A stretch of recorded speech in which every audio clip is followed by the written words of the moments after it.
Future plans for a historic spot in Cleveland. More than 20 acres of downtown riverfront are changing fast. News 5's Michelle Jarboe looks at the vision for Canal Basin Park and talks to people committed to making that a reality.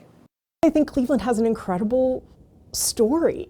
Mira Cardenas isn't from around here. I grew up in a small coal mining town in southwestern Pennsylvania. But she's found some unexpected ties to this place. But my great-grandfather also worked at Warner Swayze, and my grandfather was living in Lakewood when he was drafted for World War II. Now her work is all about building bridges between the past and future. That's what Canal Basin has always been.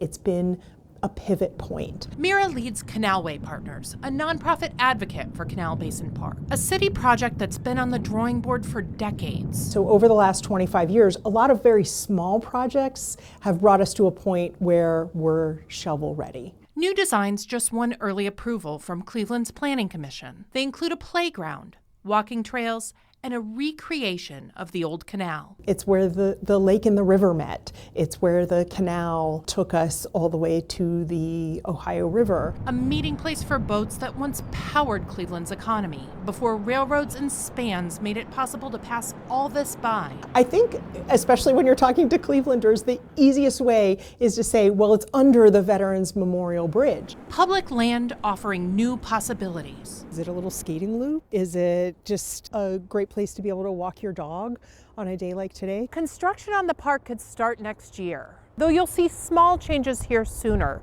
like the murals planned for this bridge.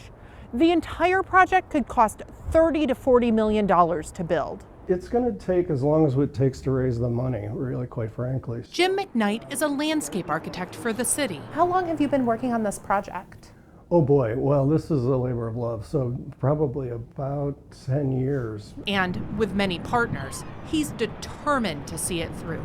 It's such a terrific and special place in Cleveland. See if I can do this with my gloves on. Using virtual reality, Mira let me step into the future. It's one thing to look at a drawing and say, oh, that's beautiful. It's another thing to stand in it. Near a reclaimed river where industry and recreation meet. You can really get a sense of what it will become. If only I could bring the temperature with it. In Cleveland, Michelle Jarboe, News 5.